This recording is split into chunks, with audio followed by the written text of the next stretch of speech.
Item Number SCP-106 Object Class Keter Revision 11-8. No physical interaction with SCP-106 is allowed at any time. All physical interactions must be approved by no less than a 2/3 vote from O5 Command. Any such interaction must be undertaken in AR2 maximum security sites after a general non-essential staff evacuation. All staff, research, security, Class D, etc. are to remain at least 60 meters away from the containment cell at all times, except in the event of breach events. SCP-106 is to be contained in a sealed container comprised of a lead-lined steel. The container will be sealed within 40 layers of identical material, each layer separated by no less than 36 centimeters of empty space. Support struts between layers are to be randomly spaced. Container is to remain suspended no less than 60 centimeters from any surface by ELO-IID electromagnetic supports. Secondary containment area is to be comprised of 16 spherical cells, each filled with various fluids and a random assembly of surfaces and supports.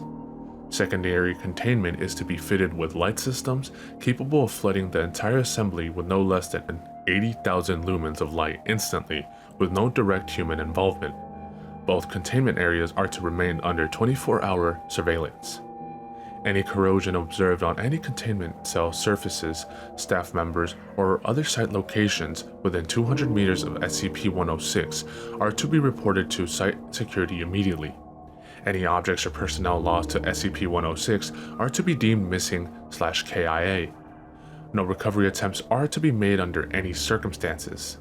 Note: continued research and observations have shown when faced with highly complex random assemblies of structures, SCP-106 can be confused, showing a marked delay on entry and exit from said structure. SCP-106 has also shown an aversion to direct sudden light. This is not manifested in any form of physical damage, but a rapid exit into the pocket dimension generated on solid surfaces. These observations, along with those lead aversion and liquid confusion, have reduced the general escape incidence by 43%. The primary cells have also been effective in recovery incidents requiring recall protocol. Observation is ongoing.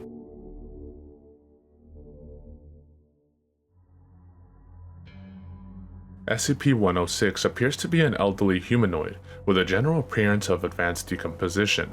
This appearance may vary, but the rotting quality is observed in all forms. SCP-106 is not exceptionally agile and will remain motionless for days at a time, waiting for prey. SCP-106 is also capable of scaling any vertical surface and can remain suspended upside down indefinitely. When attacking, SCP-106 will attempt to incapacitate prey by damaging major organs, muscle groups, or tendons, then pull disabled prey into its pocket dimension. SCP-106 appears to prefer human prey items in the 10 to 25 years of age bracket. SCP-106 causes a corrosion effect in all solid matter it touches, engaging a physical breakdown in materials several seconds after contact. This is observed as rusting, rotting, and cracking of materials, and the creation of a black mucus-like substance similar to the material coating SCP-106. This effect is particularly detrimental to living tissues, and is assumed to be a predigestion action.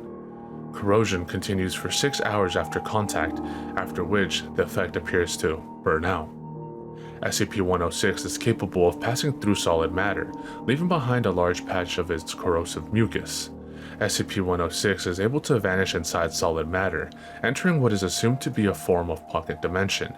SCP-106 is then able to exit this dimension from any point connected to the initial entry point.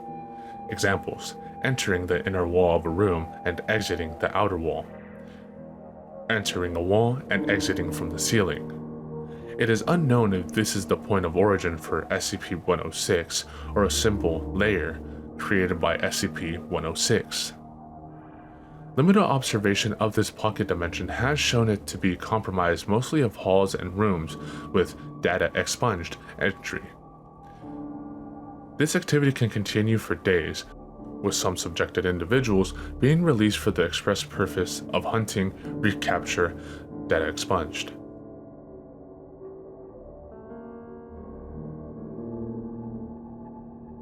Due to the exceedingly difficult to contain nature of SCP-106, SCP is to be reviewed every 3 months or during a post-breach incident. Physical restraints are impossible, and direct physical damage appears to have no effect on SCP-106. Current SCP as of revolves around basic observation and immediate response. Previous, more proactive special containment procedures have been recalled due to the events of breaches. And notes on behavior. SCP-106 appears to go through long periods of dormancy, in which it will remain completely motionless for up to 3 months. The cause for this is unknown, however, it has been shown that this appears to be used as a lulling tactic. SCP-106 will emerge from this state in a very agitated state, and will attack and abduct staff and cause gross damage to its containment cell and the site at large. Recall Protocol Data Expunged. SCP-106 appears to hunt and attack based on desire, not hunger. SCP-106 will attack and collect multiple prey items during a hunting behavior event, keeping many alive in the pocket dimension for extended periods of time. SCP-106 has no determinable limit and appears to collect a random number of prey items during an event.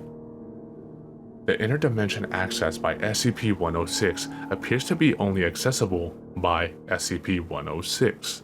Recording and transmission devices have been shown to still operate inside this dimension.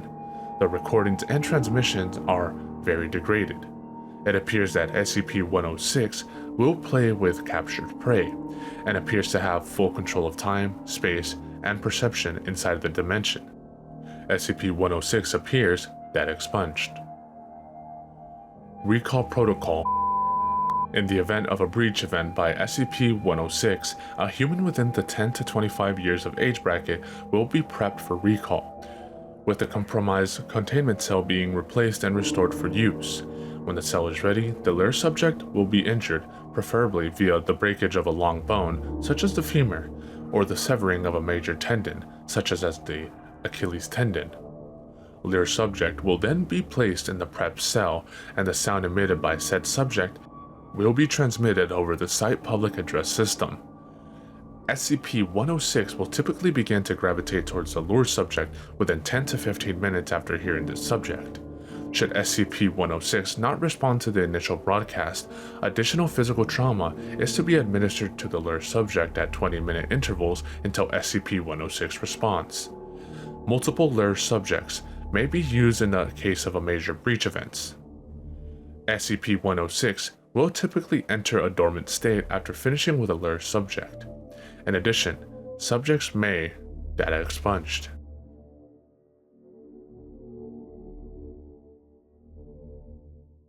Nobody could like Corporal Lawrence. That's not to say that nobody tried or that he was somehow unfriendly, merely that he was one of those few that seemed to be wired differently. However, in the trenches of World War I, normalcy was at best a relative term, and one that had minimal relation of life, such as it was. Lawrence fought, listened to orders, and didn't disrupt the other soldiers, and that was all that was required. So what if people felt increasingly uncomfortable around him, in a place where the flesh rotting off your bones while you were still alive was the baseline of concern? A little personality conflict ranked several levels below a paper cut. Lawrence, for his part, dealt with it as he always had. That is to say, remained totally unaware of the avoidance. The same way a blind man from birth cannot mourn the memory of color, Corporal Lawrence couldn't bemoan a lack of company. He was quiet, as he had nobody to talk to, and still, as he had nothing to do for long stretches of time. The enemy trench, less than a mile away, had gone silent for several days, letting boredom and nervousness sink in even more than normal, coupled with the unease that seemed to radiate off of Lawrence like heat waves.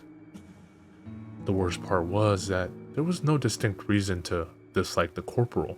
He was a plain man, average height, average build, blend of voice and action.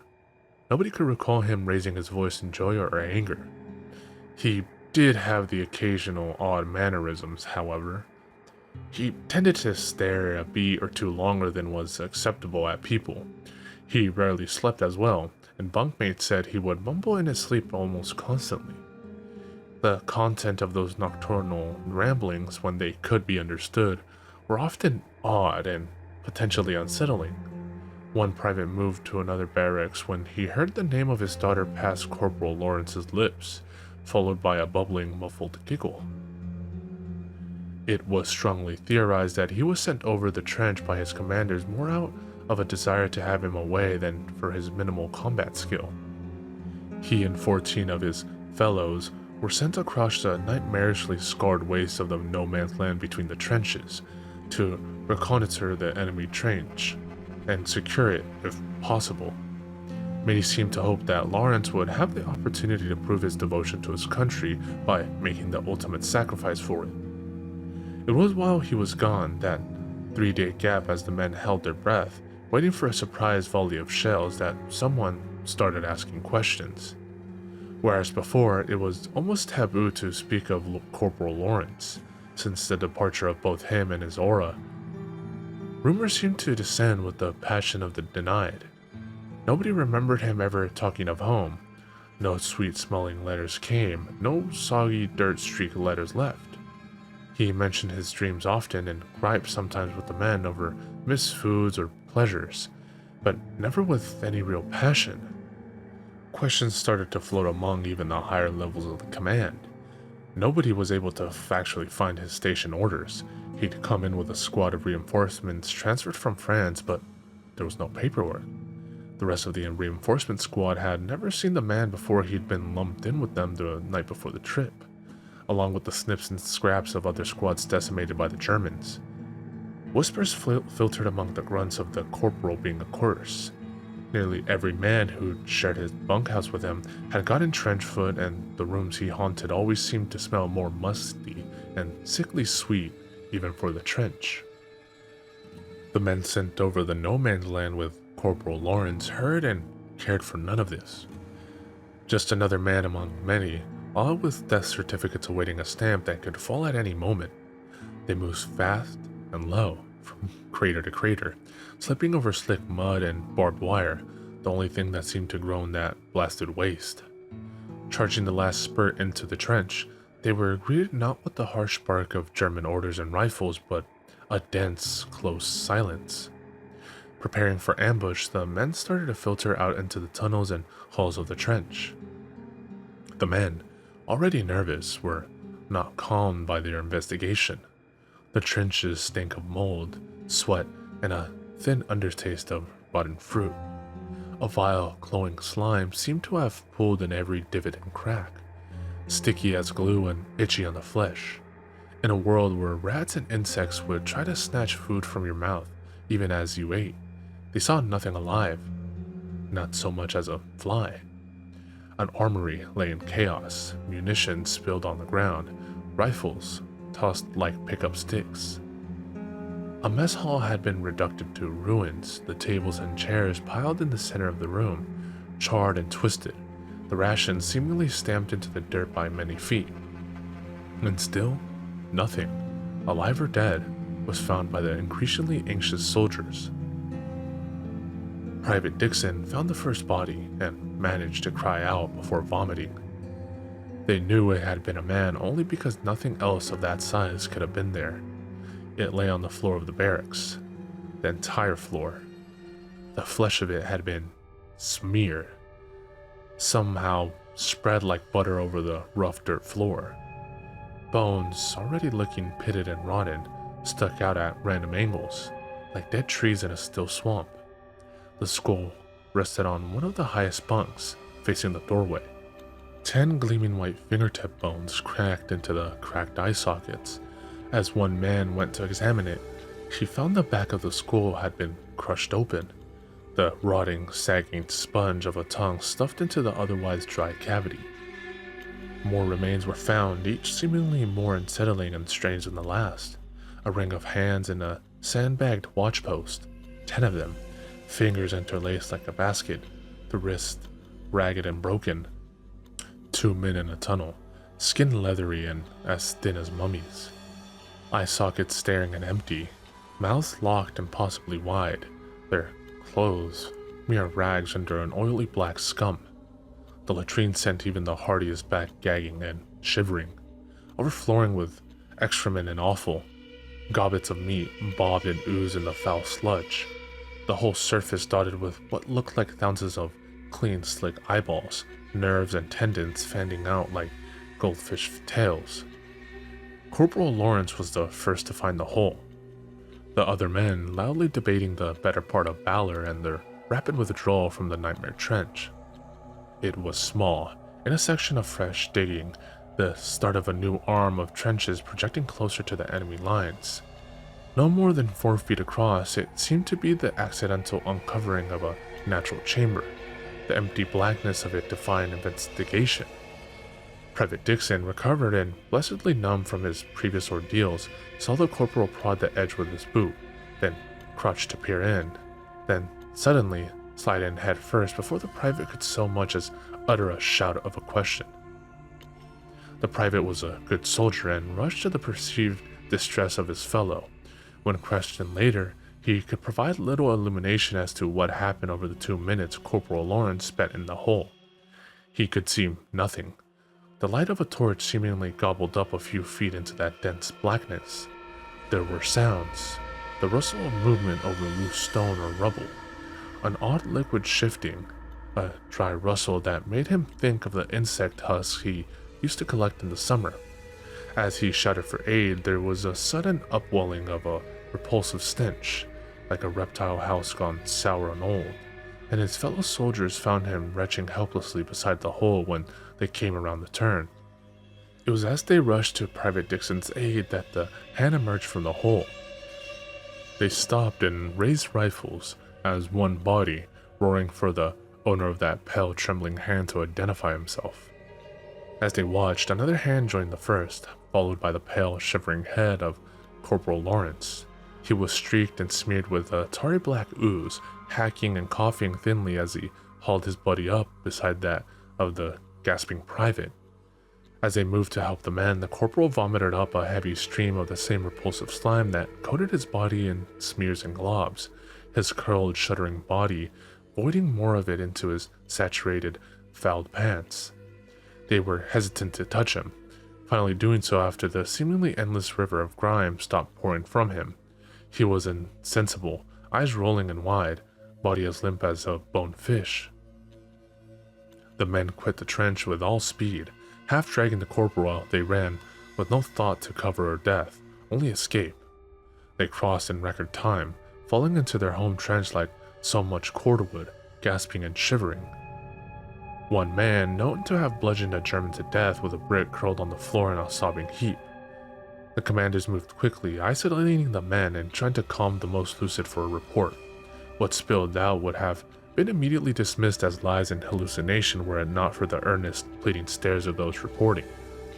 Command calmed them with explanations of battle fatigue and strange gas weapon tests, and shared silent, focused stares at the cowed men were ushered out. Corporal Lawrence had little to report of his time in the hole. He could, or would, say little. He stated that he had slipped and fallen into what may have been some long-blocked underground pool, or perhaps a buried latrine. Of the sounds and smells reported by the private, he had nothing to say, only that he struggled a short time, then managed to get back out just as the men arrived. Truly, he seemed none the worse for wear. In fact, he seemed in better spirits than many had remembered ever seeing him, favoring the commanders with a wide, giddy smile as he was dismissed with a warning not to discuss the events. The corporal proved a changed man over the next few days. He was more talkative, but quickly had men wishing for his old unsettling silence. He rambled about the joys of closed spaces, of creation and destruction that seemed to spring up all around them, about human pleasures missed, the dimensions and ages of which made some men threaten Corporal Lawrence with a quiet and ignoble death, which only seemed to stretch the near constant smile on his face even wider. Private Dixon, one of the corporal's bunkmates, whispered to a friend that he had woken once to find the corporal standing over him in the night, his eyes as bright and flat as silver dollars. They found the private the next day snarled in the barbed wire, his intestines spread nearly 10 feet around him in every direction. Not one man from that trench survived the Great War, although a few died in battle. A wave of sickness took the trench a few days after Private Dixon's death. A strange wasting sickness, it seemed to eat the flesh like acid. Men waking to find previously healthy flesh eaten down to the bone, oozing and blackened. A sergeant was found in a latrine, beset by a living carpet of rats. They refused to quit the body even when shot, and attacked several men before the body was recovered. Relief finally came, the bulk of the men being sent to various hospitals, many wasting away before they ever reached a bed. Corporal Lawrence was remanded to a French mental ward, transferred after several complaints from the hospital proper where he was first sent. It seemed his behavior hinted at a growing mental imbalance, culminating with an attempted sexual assault of a nurse, which ended with the loss of 3 fingers from her right hand and the vision in her right eye. The corporal would rant quietly to the other patients, whispers about endless halls, pursuits in the dark, flesh laid out like the pages of a book. It was dismissed as so much war fatigue even as his behavior grew less violent and more unsettling. He vanished several times from the ward only to appear several hours later, as if nothing had happened. When pressed, he would begin to sing My Bonnie Lies Over the Sea in an endless monotone until the doctors left exasperated. Others on the ward clamored to be transferred from the whispering madman. A stale, musty foulness seemed to sit in the air wherever he stayed, and incidents of infection and the strange, consuming sickness that had beset his home trench seemed to follow him like a cloud. Numerous attempts were made to transfer the man, only to be met with bureaucratic confusion. No records were found of the man, no entry papers, commendations or incidents, not even a birth certificate. Through it all, he sat for hours on end, cross-legged on his bed, occasionally humming tunelessly or rambling off the names of his wardmates between short, bubbling giggles. Corporal Lawrence and 18 men vanished one November night, between a 5-minute nurse rotation at 3 in the morning. The room reeked of wood rust, oil, mold, and sweet rot. Thick black swaths of crumbling ooze coated the beds and several of the walls, wide patches of it smearing and eating into the floor. Of the men there was no sign, at first.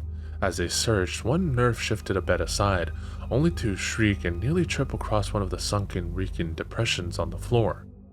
In a tight, perfect spiral were what appeared to be hundreds of teeth, resting neatly on the floor.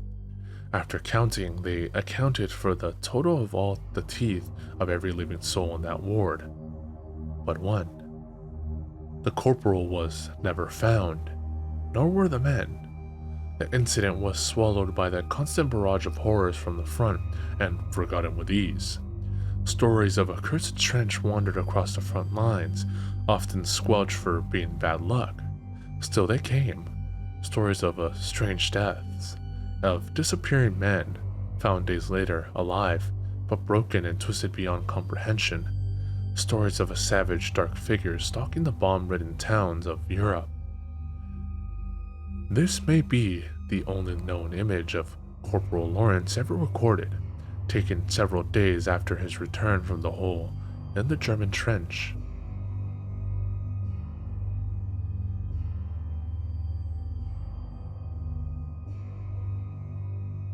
I would like to here again state that 106 is not, as is commonly believed, a basic predator on par with an advanced shark. SCP-106 is a sentient being, albeit a totally alien one. SCP-106 appears to be aware of several things beyond the scope of pure instinct and genetic memory. SCP-106 consistently breaches at moments where recovery and containment are most difficult. A fox may see his way out of a trap, but only a man will wait for his captors to look away to escape. Dr. Alec, on Sentience in Contained Humanoids. Oh, for fuck's sakes, where the hell is it? Agent Wang sighed, rubbing his face through his mask. The night was chill, but all three men were sweating badly. All around them surged horrors, monsters, demons, fantasy beasts, and animate objects, giggling and roaring as they wandered. The three men in gas masks and armor suits looked underdressed, if anything. As they stood, one man suddenly reached out, a gloved fist grabbing a mildly drunk zombie and tugging it close for a few seconds, before releasing him back to the surge of humanity. The undead beast cursing and stumbling away. Fucking Halloween bullshit. We need to seal this whole area. Agent Drac shook his head, gesturing to the traveling packs of costume revelers. The rail cart popped close to the city. It wasn't even supposed to be on this track. They think MC&D might have buggered up or something. Can't clamp the whole town without a major fallout. And what the hell do they think will happen now? The old bastard is out there, and we can't even fucking find him. One kicked the discarded wrapper, glaring through tinted lenses at everyone who didn't have to chase hell for a living. Drac patted the fuming man on the back. Easy, big fella. Command figures the old man takes a couple people, then does his lazy crocodile thing. That's easier to cover than why a major city had to be quarantined on Halloween. Parks, until now little more than a statue, crackled in with his broken, rusty voice. How hard is it to find a rotten old man that kills everything it touches? Wang shook his head, still scanning the crowd. He just looks like an old man most of the time. He can look however he wants. Normally, we tell people to just follow the screaming. Fat fucking lot of good that does now. Where the hell is our expert? A brittle creaking chuckle rolled over the radio. Harkin says he's as much of an expert on SCP-106 as a plane crash survivor is an expert on aviation. They won't field lab techs into our initial eval. We're on our own for now. The three men stood, awash in horrors, looking for one that would put all the rest to shame. The junk angel wandered on the edge of the fire. Demons, zombies, and pop culture icons swirled around her, moving like a single mass before scattering into small clusters and pairs, only to surge back together again. The bonfire seemed to roar in time with the pounding music, the field chosen for the sudden teen invasion just far enough to avoid noise complaints, but not far enough to attract unwanted adult oversight. Alcohol flowed, people giggled, and the sharp snap of lowered inhibitions and teen angst was thick in the chill air. The night was still young, yet already several pairs had drifted from the comfort of the fire to seek other comforts in the dark, private woods ringing the field. The angel glared at the silent trees, taking another pull on almost an empty beer. She drained it, then tossed it down to meet a holocaust of its brothers being slowly kicked and stamped into the soft dirt. She should be there, being held in his warm arms, kissing a warm mouth, but no. She decided to run with the one boy who seemed to think the moment before a party was the best time to bring up his worries about her relationship. Bastard. The angel, now with lopsided wings, started to wander to those cool, dark trees. Fuck him. If he wanted to toss her aside, fine. But that didn't mean she wouldn't get to have fun still. She giggled a bit, smiling for the first time in a while. Why not have a little fun, play a trick, and get her treat? She laughed, the flush of wicked amusement and booze high in her cheeks. She'd seen one of the boys from her study hall wander back here. Maybe she could find him, get a little better acquainted. She walked into the cooler darkness, the occasional giggle, snip of a whisper, or a flash of glow stick, the only indication of life. She stumbled over a root, staggering forward, bracing her hand on a slimy tree trunk. She yanked her hand almost away, instantly, the gritty, oozing texture making her palm burn, the loss of support almost sending the angel sprawling. She squinted at her hand, making out a smear of gritty, fibrous jelly coating it, the burning getting worse as she noticed the odd pits eating into the trunk of a tree. The angel shivered, suddenly sober and very aware of the fact that nobody knew where she was, that she knew of nobody close enough to even call for. She tried to rub her palm against her poofy skirts, not noticing the red and black smear she made on it. Eyes wide and staring, some deep dim part of her primordial brain ringing an alarm. She started to walk quickly, focusing on the waving beacon on the bonfire, trying to make herself feel silly to ignore the swelling, unreasoning panic. A twig broke behind her. She froze, a white shade, one hand dripping blood from a corrosive injury she would have been horrified about had she looked. The angel didn't dare look back, but she was terrified to run, to hear something following, reaching and grabbing. Moments passed, filled with nothing. The angel finally resolving to run right at the moment when a thin, bony hand reached through her costume and into the muscles of her back like a nasty child swishing his hands into a cake. She screamed, or tried to. The sound squelched to little more than a harsh bark by the sheer volume of pain, limbs suddenly boneless and leaden, nerves dead except for agony. She felt fingers touching her ribs from the inside, even as they were slowly eating away and corroded, her body shifting slowly to face the hand's owner. The flicker of the distant fire showed something withered, dark, slimy, and pulpy soft, but wiry and strong. Two milky black eyes glistened at her in a too large head, hovering over a frozen corpse grin, teeth thin and chipped. The pinned angel gasped and blubbered, feeling an oily burning corruption seeping into her body, trying to ignore a slow falling feeling, trying not to feel the ground below her turning mushy and soft, swallowing both figures inch by inch. It leaned closer, and despite the searing horror of that face, some still sane part of her welcomed what was surely an approaching end to her pain. It lingered, however, the other twisted claw of a hand rising as the ground started to swallow their hips. The new touch made the angel lucid with a new fear, her face locking on those rotten eyes. She recognized the shine behind them and started to scream with a new repulsed horror, even as it started to pull both her dress and skin away in sodden ribbons. Jason ran, lungs burning, trying to yell for help between sharp gasps of air. His Batman costume felt like such a joke now, running between streetlights, feeling that warm spot of pee on his pants. Where was everyone? It had been so stupid, trying to be the big brave kids and go out alone. Now he was really alone, and his friends had probably been eaten. He didn't know this for sure, but when the boogeyman dropped out of a tree and started shoving kids into a wall that was suddenly like quicksand, it was probably a safe bet. He hadn't even been able to do anything, just watch as those long, bony fingers grabbed his two best friends and just yanked them away, like dolls, barely screaming before the squishy black wall gulped them up. The boogeyman, it hooked his fingers into David's eyes like Dad had taught him to hold a bowling ball, and Jason was abruptly sick down the front of his costume, that half-digested mass of chocolate looking unsettlingly like the goo that had splattered everywhere while the tall, lanky, naked old man had landed out of the tree. He stopped, stumbling to his knees, coughing and gagging, wailing out a weak scream for help to the dim night. It drifted off, unheeded, the boy unable to even sob, too numb with exhaustion and horror. He barely noticed the footsteps until they were nearly on top of him. He looked up, ready to beg whatever adult he saw for help. Then he saw the legs.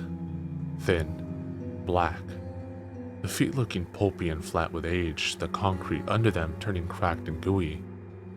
Jason looked up more, shaking more and more violently. The withered hips, the sticky, soft chest that didn't rise or fall, and finally, that nightmare head, looking like some kind of rotten pumpkin, but black and oily as a bucket of tar. The eyes locked on the boys, as shiny and blank as a flashlight in a basement. The teeth parted, some kind of rolling, slimy blackness shifting inside.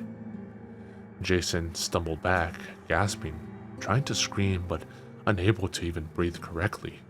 He stared at the boogeyman as he rolled something in the palm of that thin, beaten hand, pulling it between two bony fingers and lifting it to his mouth. The boy thought it was a candy or something, but then he saw the glint of metal. It was his best friend Anthony's front tooth. It still had the bracket from his braces on it. The boogeyman placed it between his teeth, gently, the tooth still white and clean in that filthy, dripping mouth. He seemed to hold it there for a moment, then his jaw bunched, and the tooth shivered, then burst like a jawbreaker under a car tire. He chewed it twice and then just stopped, staring at the boy. It seemed to go on, Jason unsure if he was even breathing anymore, knowing this was the end. This was what happened when you didn't listen, when you went off alone. The boogeyman came and took you, forever and always. But he didn't. He turned, seeming to get ready to take a step, then fell forward, slowly, like an old man tripping over a shoe. The black monster almost hit the ground, but just fell through it, like it was made of air. Nothing but a black smear left behind on the concrete, and the tiny corroded bracket from the tooth. When they found him hours later, he gripped it hard enough to embed it into his palm. The boy sat, comforted and miserable.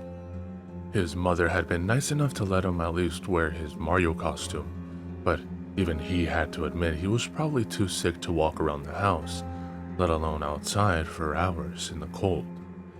He'd woken up vomiting and it had just continued, his parents hoping for the best, but finally forced to cancel the trick-or-treating. As sad as he was, they did try their best to make it up for him.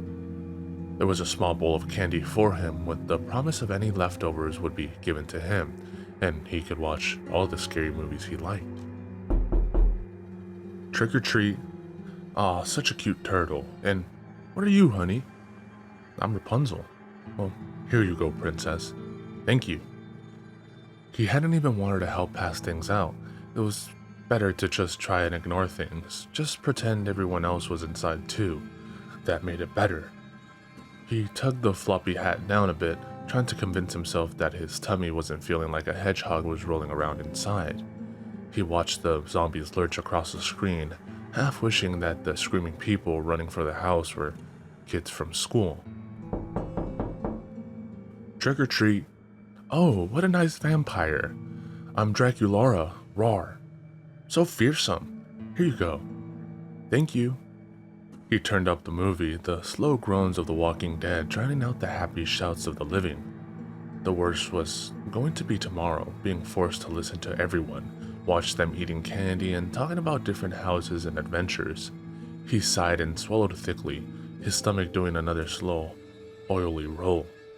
The boy pushed away the candy he'd been nibbling, suddenly sickened by even the smell. Hello? Oh. Are you with... Oh God!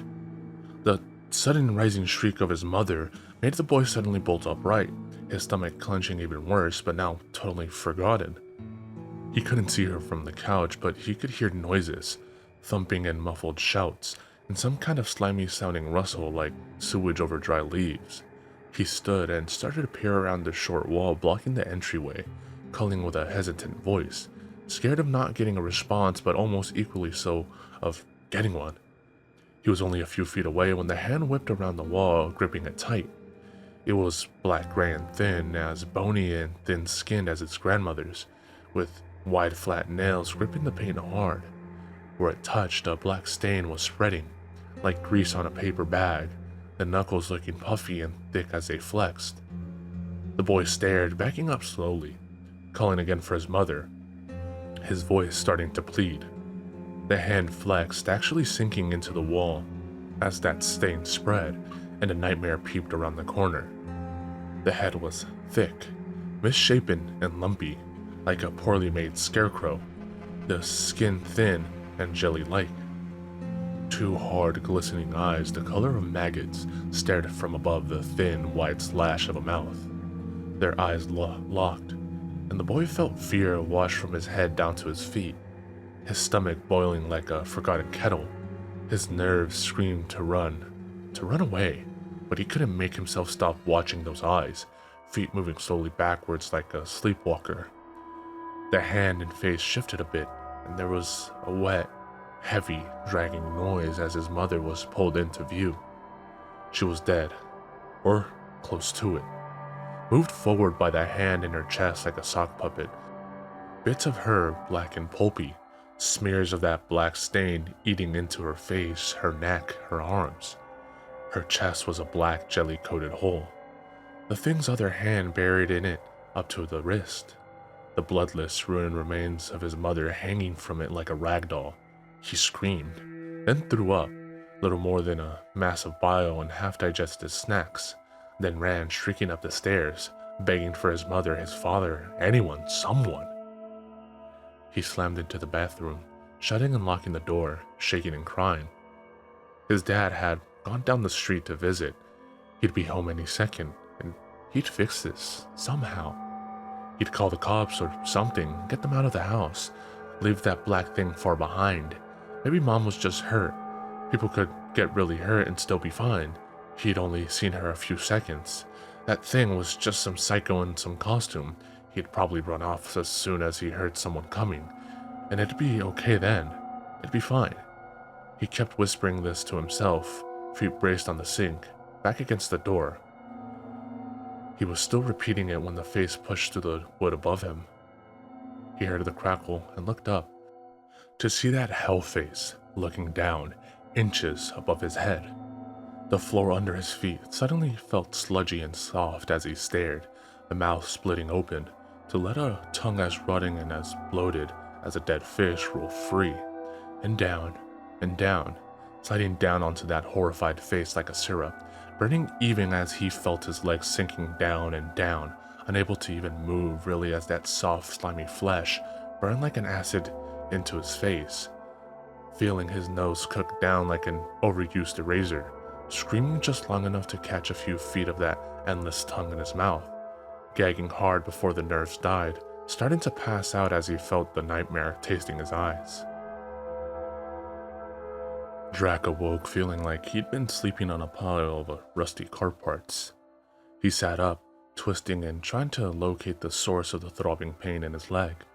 That memory started to flood back, hitting like a freight train, running across town, slamming through a crowd, seeing the withered, crumbling arm laying on the ground. Screams, people running, that horrible black face sliding from the ground, eyes locked on his. Parks firing, more screams. A withered hand reaching, ripping, pulling. Oh God, no.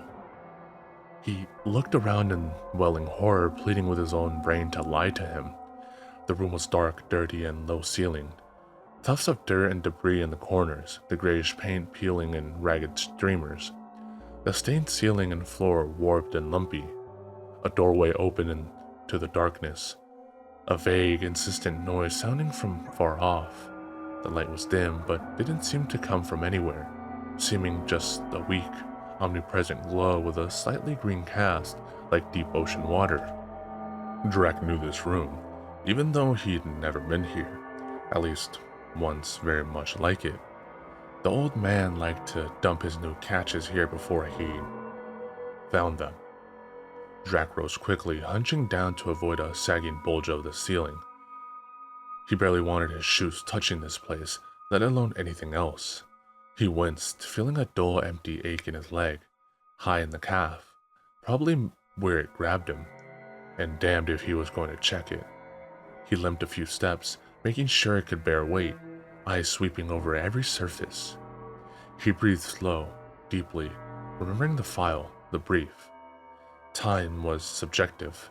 He could have been out for seconds or weeks. It liked to play cat and mouse, tracking through its home, or playroom, or whatever the fuck it was. Space was endless, but sometimes people got out, or were released.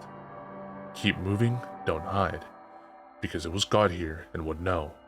He felt panic slithering around the edges of his brains, and pushed it down, hard, face set and grim as he stepped out into the darkness beyond the doorway. The hall was long and broken, like a hospital hallway after an earthquake. No big holes, just twisted and tilted oddly.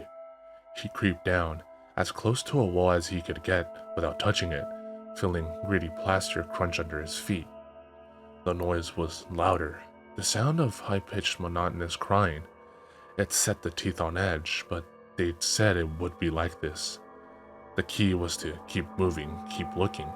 Yes, it was endless, but if you kept on the move, it seemed like 106 got confused or lost track of things, and you could accidentally wander back into the real world. He kept repeating the steps, the briefing in his head like a prayer, ignoring the part where 106 would typically hunt escapees forever. He took a right at the end of the hall, passing down another, then a left, starting to move faster, ignoring the odd corroded twists of pipe and wire in some of the rooms he'd passed, or the suggestive soggy mounds of something. The crying kept getting louder, the high-pitched, gurgling wail of a baby. Ignore it. Keep moving. It called the shots. It could make the whole place sound like a dentist drill if it wanted. Drac pounded down a hall, nearly at a dead run, trying not to see the growing dampness of the walls, the changing texture of things, broken plaster over old, greenish bricks, floor going from broken vinyl to concrete to dirt. He turned a corner too fast, a gooey patch of black causing his foot to skitter, nearly dropping him to his knees as he clutched the bare, wet brick wall. He looked out in the dim, mossy room, the sound of helpless, angry crying, very, very loud now. He froze, staring, half crouched and clutching the wall. It was standing in the middle of the room, a thick, ankle-deep puddle of black jelly at its feet. The old man was turning, slowly, rocking in slow, side-to-side motions. The crying was coming from the thing in its arms. It was a torso, wrapped in masses of what looked like barbed wire. The wire threaded in and out of flesh, some places looking like the bleeding skin had flowed out like warm taffy over it. The ragged remains of the limbs twisted and stretched, every movement making the wires dig and tear more. It was hairless, the skin of its bare head and neck looking peeled and rotten, the face a mask of pain. The throat had been opened, carefully, twisted and held with wires. The baby crying was in fact this grown, mute torso, mutilated to make that pitiful, helpless wail. The old man was watching him, face turned, eyes locked to the man as he slowly tried to stand upright, ignoring the hissing of his boots, trying not to think of what would have to be done to a throat to make it sound like a baby in agony, or where that pitiful torso's limb had gone. It watched him, cracked teeth slightly parted, and slowly stopped its rocking. It dropped the wire-bound bundle, arms going limp at its sides as the mass of flesh and pain bounced off the ground, then rested face down in the mossy grime, sending up a new wave of protest between bubbly, sucking breaths. It turned to face him, arms dangling, body wrapped in what looked like some kind of shredded cloth of oozing black fabric. Drac ran, bolting like a scared deer, throwing training and conditioning to the wind and the mad, blind animal panic of escape. He screamed, panted, talked, laughed, anything to drown out the sound of the slow, stuttering steps lurking behind him. He ran and ran and ran, falling and hitting the ground like he'd been hit by a car, gasping and waiting for the end, muscles throbbing, and then they would start again, those soft, rustling footsteps driving him on and on and on. He didn't know it, but he'd run for 4 days before the old man started taking chunks out of him. Recovery was in the pre-dawn hours with no sun or moon, and went shockingly smooth. All things considered, SCP-106 was found in the middle of a field, making pumpkins sag and burst by squeezing or stepping on them. The team, a man short, was finally reinforced an hour before they caught it, pushing it back to the recovery chamber with the big halogen sun guns, nearly blinding 2 of the recovery crew in their zeal to have the old man back under lock and key. It sat in the cell, without a moment's attempt to try and escape. It sat and did nothing, heads tilted, arms and legs limp. One MTF member stated that it looked sated and was told to shut up in an official capacity. Disappearances were glossed over, murders quieted and made unnewsworthy. urban legend seeded and caressed. Overall, it went well once the hell was over. Weeks later, an observation tech made a note in the day's log. SCP-106 was observed to suddenly produce a large handful of small white objects, later identified as teeth and finger bones, and set the pile on the floor. It then sorted these objects into what seemed random piles, later identified as separated by age of victim. It then stared at these items for several hours, then recollected them. The significance of this was considered unworthy of contemplation.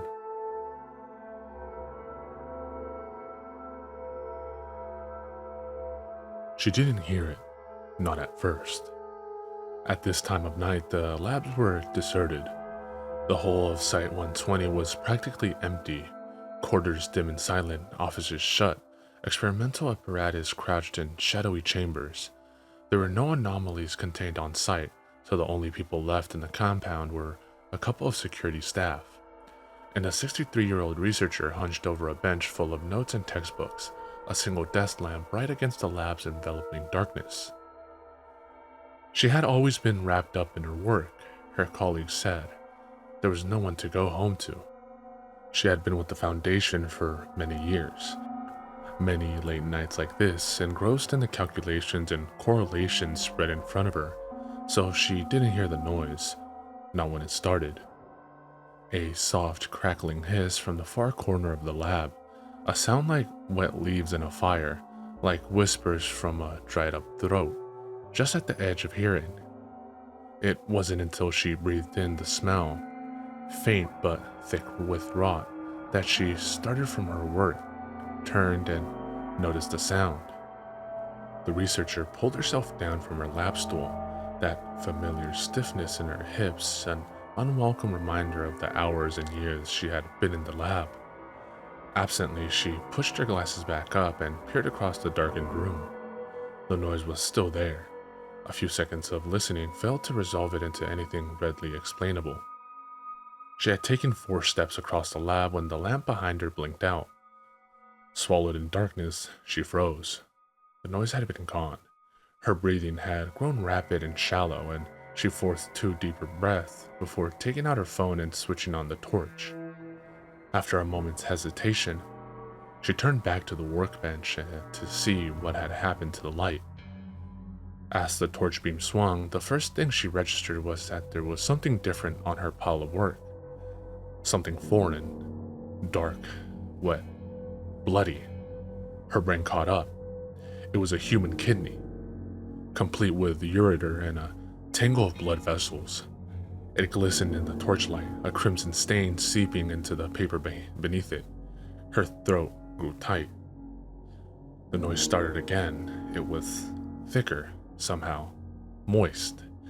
She looked over her shoulder, indecisive. Her brain was blank, reacting without thinking. 1,000 other choices pushed out by the sheer impossibility of that noise. This mangled organ in front of her. Stay here or go there. Almost before she realized, she was walking cautiously across the shadowed room towards the source of the sound. The torch lit up the back wall of the lab, a corner behind the mass spectrometer. A black smear had spread across it, the paint and plaster bubbling and flanking in a slow roil. The whispering sizzle was louder, and the air was heavy with an oily stink of decay. Close to, she could see the surface of the wall had softened, sagging in wet bulges. She hesitated. The hand shot out of the wall faster than thought. Its fingers were broad and gray, sticky with black mucus, grabbing her forearm. Instantly, her lab coat started to melt, and as she yanked her arm away, the sleeve tore off, disintegrating. The fingers snatched at her again, and she dropped her phone. As she stumbled backwards, the torch shone up from the floor, lighting the figure that pushed its way through the mottled, fleshy wall. It looked like an old man, decrepit and rotten. It was naked, its skin slick and shiny as pitch. Its flesh was withered and decomposing, with missing toes and misshapen feet.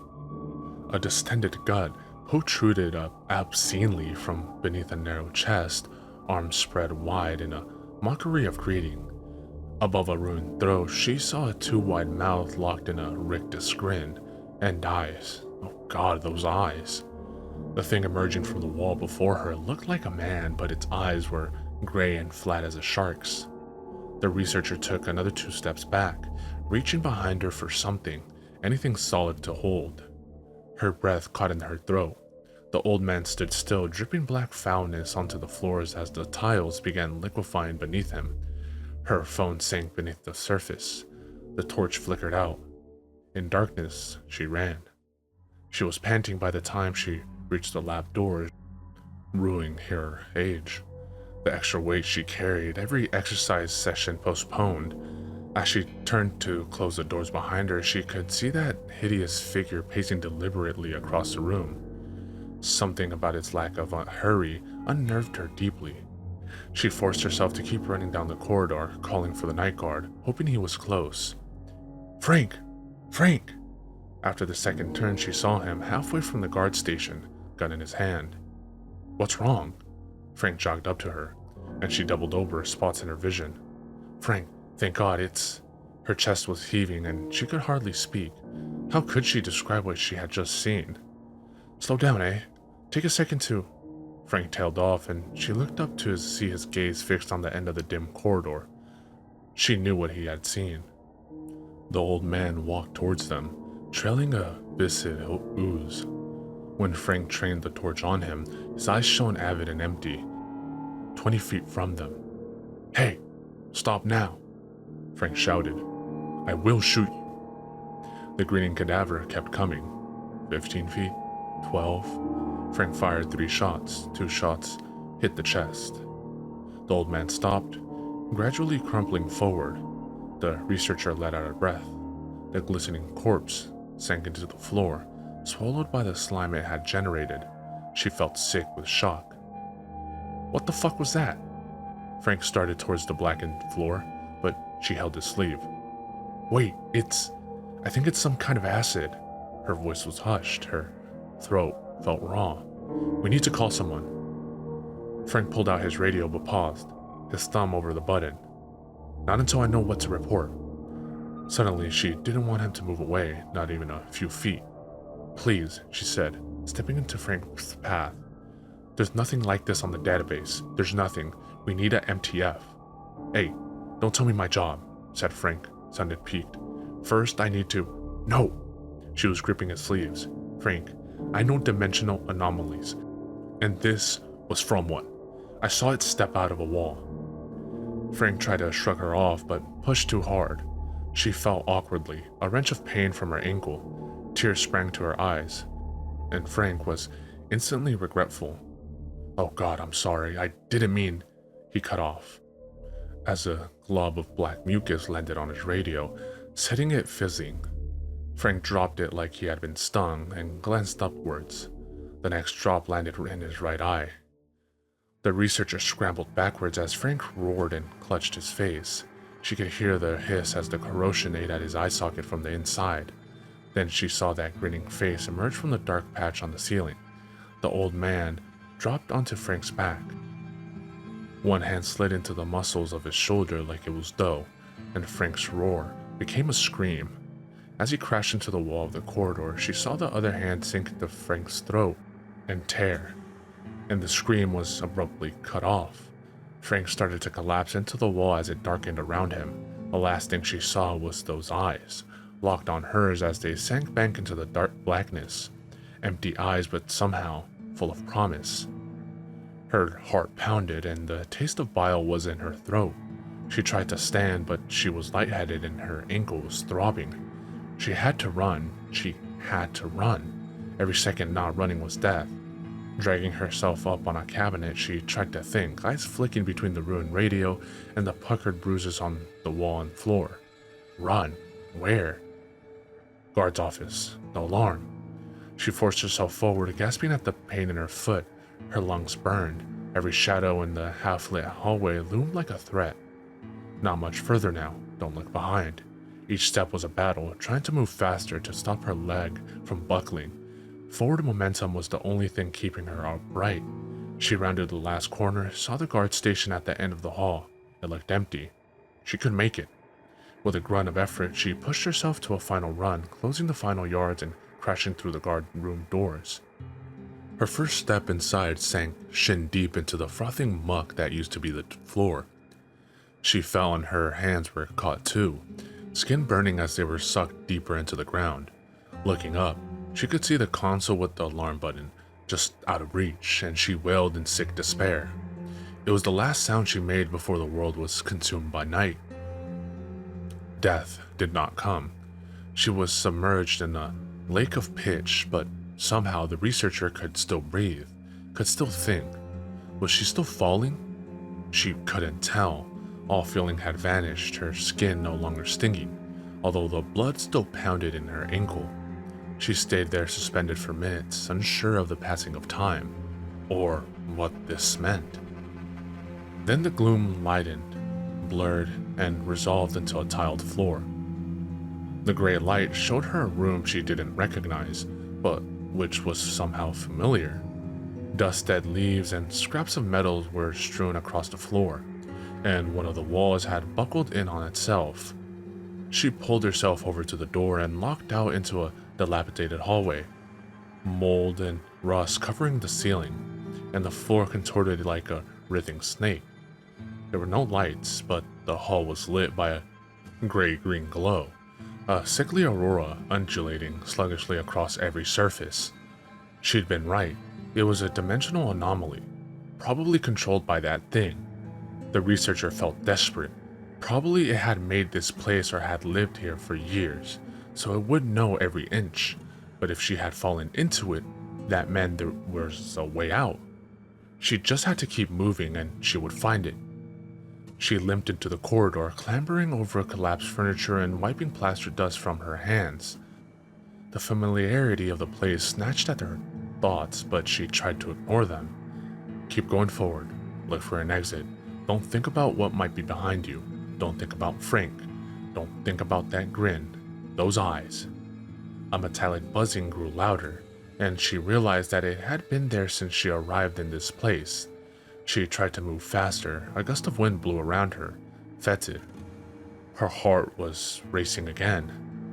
This place was familiar, but how?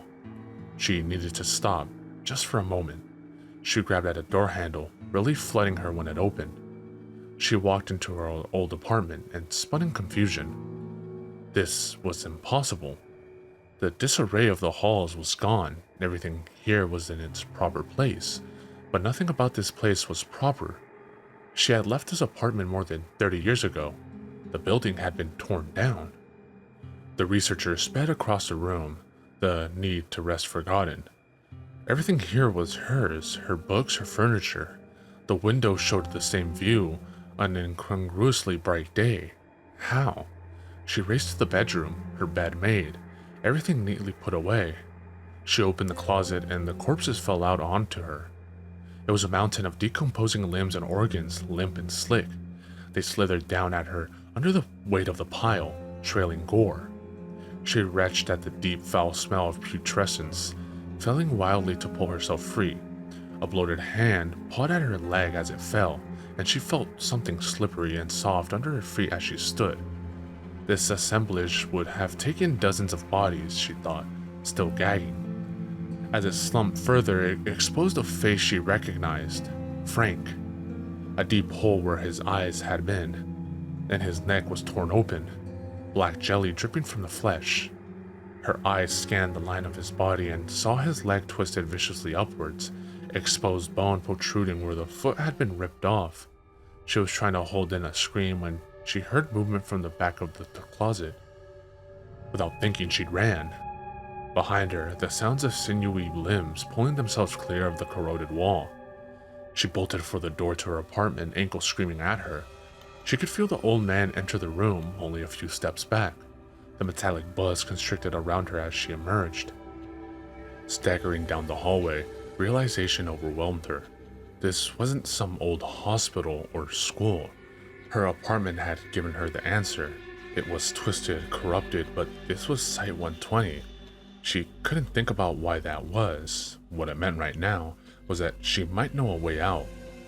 She took another left turn, skidding on the wet floor and crashing her head on the opposite wall. Her ears rang. The footsteps behind her were louder, closer. She dragged herself onwards, her breath a whimper from the pain in her foot. One more corridor and she should be back to the guard room.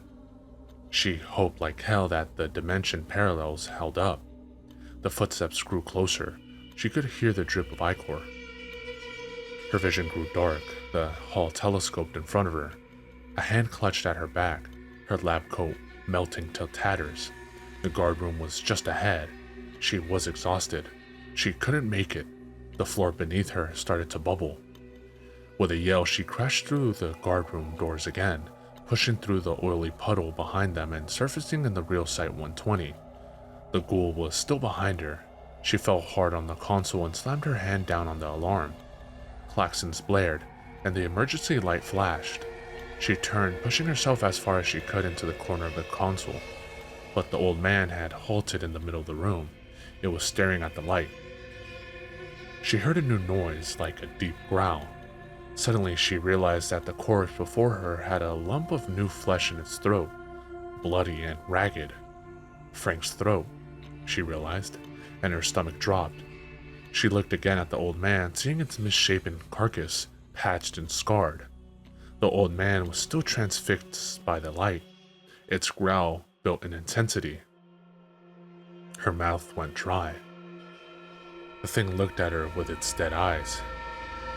"Anna," it said like a sigh. "Anna."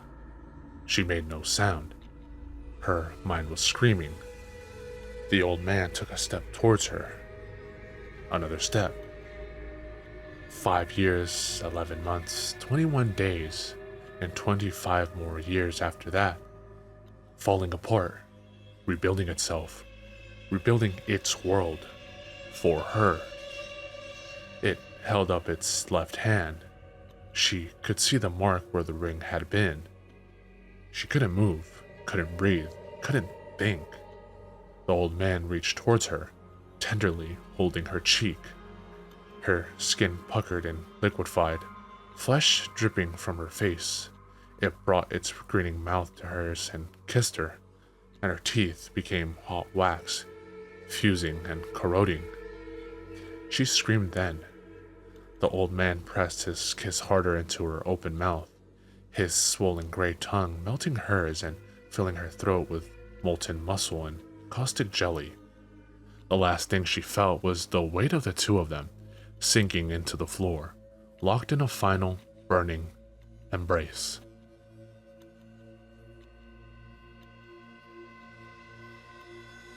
Sometimes when he closed his withered eyelids, the old man could see the prairies of his youth, the moonlight grasses, feel and hear the gentle whiskers of the wind against his flesh.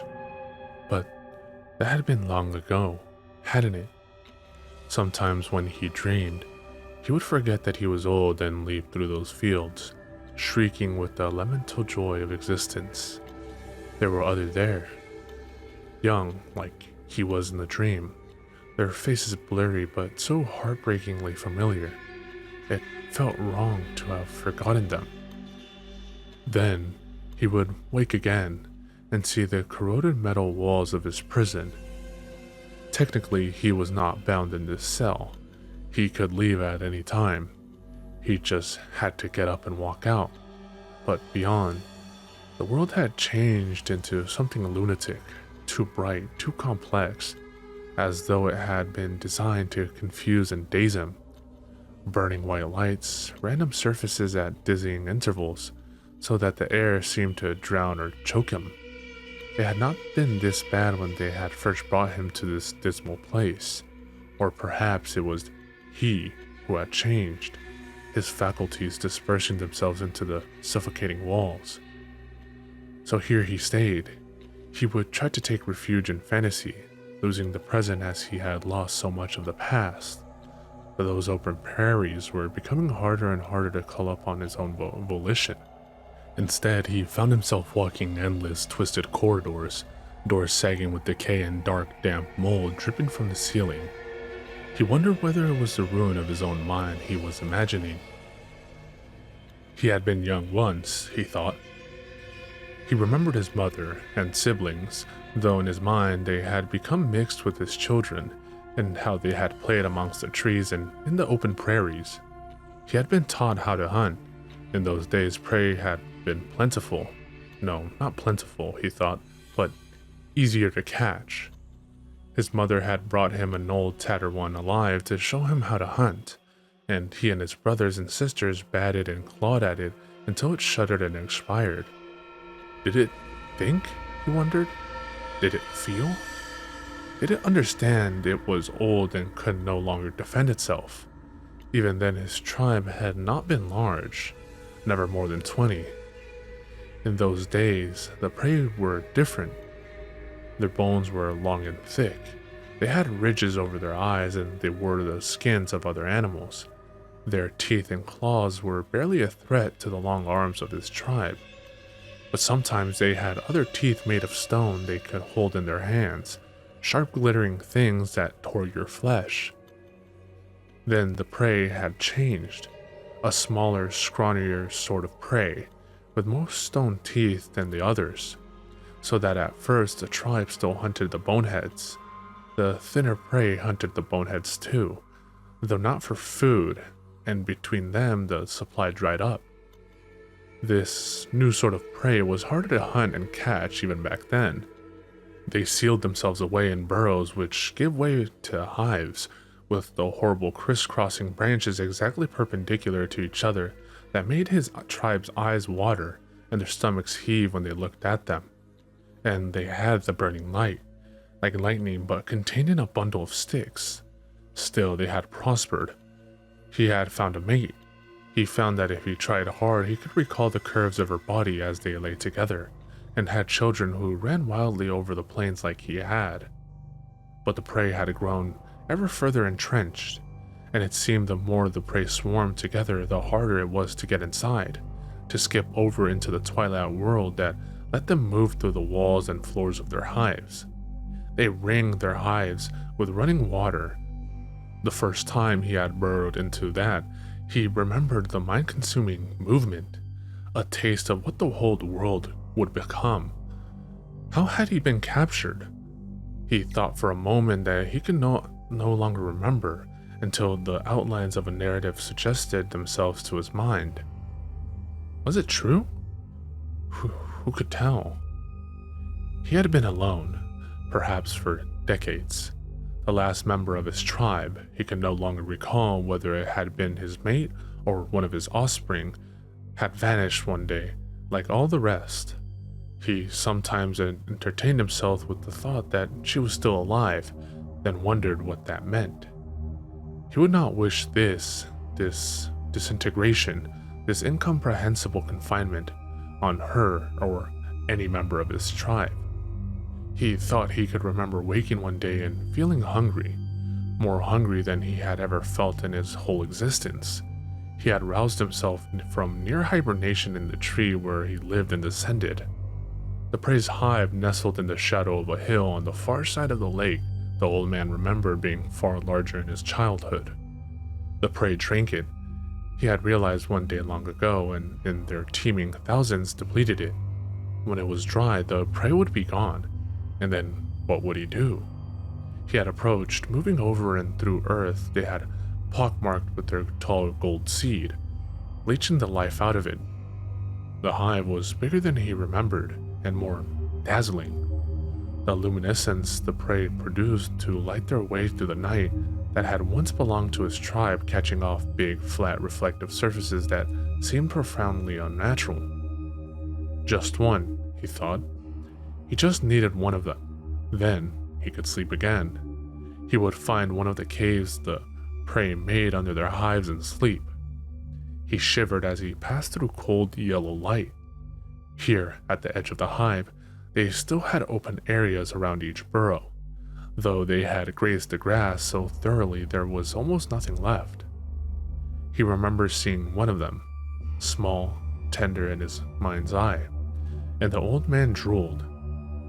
He had watched it for days, waited for a moment when it left the safety of the pack, these days, precious few moments, they guarded their young so fiercely.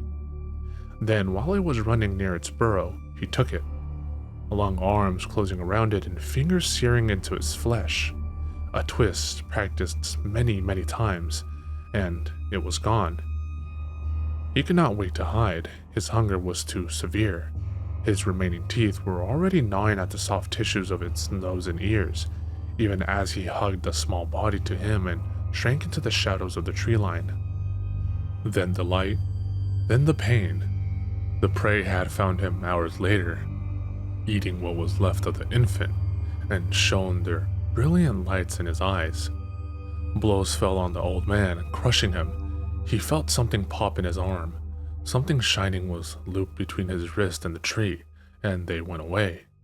He tried to retreat to the fields in his mind, but the cold iron kept him there. He had found a way to escape it later, but that was after they had put him in the cell at the center of the maze.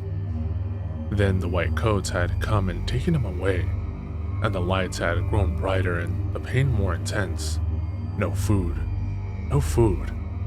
He was dying, he thought, distantly, starving one day at a time. When he had been young, he had seen an old man die of starvation. He had killed another member of the tribe and no one would share their food with him. His limbs had hollowed out and his skin had become like a dried leaf. For a long time, he had hoped that others of his kind would come and find him, save him from this humiliation. But they would not relieve his hunger, he knew. They would not share their food with him. He had become that old man and he had committed sin. He could not remember the reason he had fought the larger male. Times had become hard and prey scarce, and the other male had failed the tribe. It had occurred to him later that the older male might have been his father. The old man remembered the onlookers, faces blurred and shifting, watching as he pummeled the larger male to the floor and put his hand in the other's skull and moved his fingers until there was no life in there anymore. But he had done no better, and his people had grown thinner and left him, one by one, to find richer hunting grounds elsewhere. Now he was alone. And as the years went by in the metal cell, he began to think an awful thought. I am the last. Once, these bewildering creatures in white coats would not have confused him. His mind would have been clean and sharp, and he would have navigated the horrible labyrinth outside his cell. Once, but not now.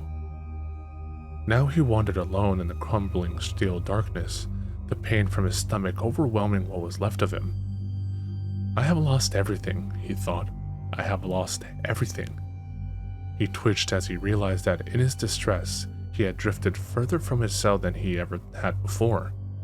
Those decayed corridors of mind fell behind him, and he found himself in what he thought was the waking world, but nothing like the maze he had perceived before. Here the air was so fresh his lungs exhaled suddenly as though he had been submerged in ice. He was in a small tunnel-like space, like the burrows of foxes or badgers, but hard-cornered and metaled in the fashion of the prey. Below him were slats of light, and he realized dimly that through them he could see the world of the white coats, clean and clinical. But there was something wrong. Red lights were wheeling back and forth, hypnotically. The white coats were running, rushing away to be replaced by others with blue hard hats and determined expressions. Then, he smelled it. The scent of injured prey, so rich, so replete in memory, but so harrowingly distant that he wondered if he had imagined it, like so much else. But no, there it was again. The old man stared long black limbs and raised himself up as far as he could, his ragged nostrils sucking in the fresh, cold air, and his ears, dulled as they were, picked up that long-forgotten cry, the gibbering assemblage of syllables almost human as the prey called out in pain and fear. The dribble came thickly down his withered chin, and dry old eyes moistened again as he remembered marrow and blood soaking into pink, juicy meat, just like it had been in the old days. No doubt the whitecoats would take this morsel from him as they had taken it away before. He didn't care. There was not enough left of the old man to care. He could only move down through the slats towards the light. The old man came, drip, drip, dripping down the wall.